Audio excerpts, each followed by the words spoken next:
I believe the American people have had it with stonewalling.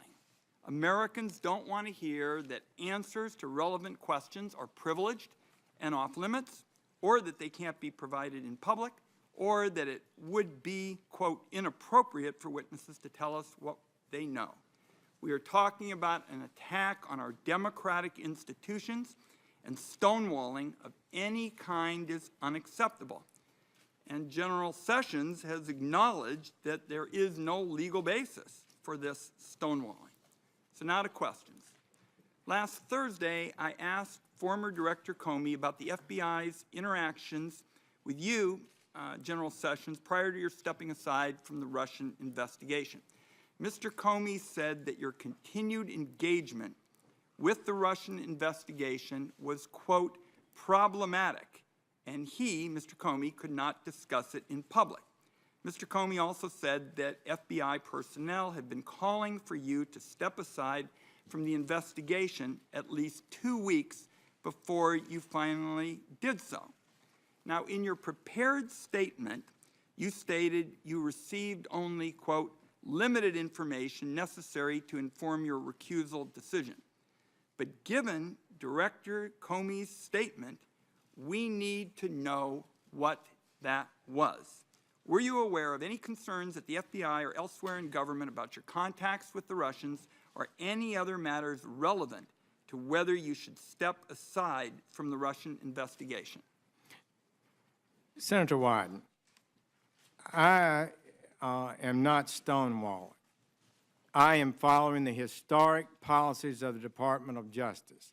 You don't walk into any hearing or committee meeting and reveal confidential communications with the President of the United States, who's entitled to receive confidential communications in your best judgment about a host of issues, and have to be accused of stonewalling for not answering them. So I would push back on that. Secondly, Mr. Comey, perhaps he didn't know, but I basically recused myself the first day I got into the office because I never accessed files. I never learned the names of investigators. I never met with them. I never asked for any documentation.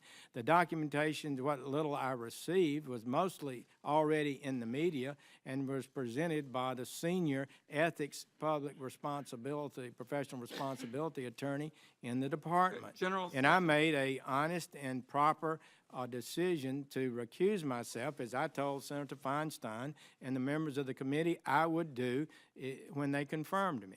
General Sessions, respectfully, you're not answering the question. Well, what is the question? The question is, Mr. Comey said that there were matters with respect to the recusal that were problematic and he couldn't talk about them. What are they? Why don't you tell me? There are none, Senator Wyden. There are none. I can tell you that for absolute certainty. This is a secret innuendo being leaked out there about me, and I don't appreciate it. And I've tried to give my best and truthful answers to any committee I've appeared before, and it's really people are suggesting through innuendo that I have been not honest about matters, and I've tried to be honest. My time is short. You've made your point that you think Mr. Comey is engaging in innuendo. We're going to keep digging on this. Senator Wyden, he did not say that. He said it was problematic, and I asked you what was problematic about it. Some of that leaked out of the committee that he said in closed sessions. Okay. One more question. I asked former FBI director whether your role in firing him violated your recusal, given that President Trump said he fired Comey because of the Russian investigation. Director Comey said this was a reasonable question. So I want to ask you just point blank, why did you sign the letter recommending the firing of Director Comey when it violated your recusal? It did not violate my recusal. It did not violate my recusal. That would be the answer to that. And the letter that I signed represented my views that had been formulated for some time. Mr. Chairman, just if I can finish, that answer, in my view, doesn't pass the smell test. The president tweeted repeatedly about his anger at investigations into his associates in Russia. The day before you wrote your letter, he tweeted that the collusion story was a total hoax and asked, when will this taxpayer-funded charade end? I don't think your answer passes the smell test. Well, Senator Wyden, I think I should be allowed to briefly respond at least, and would say the letter, the memorandum that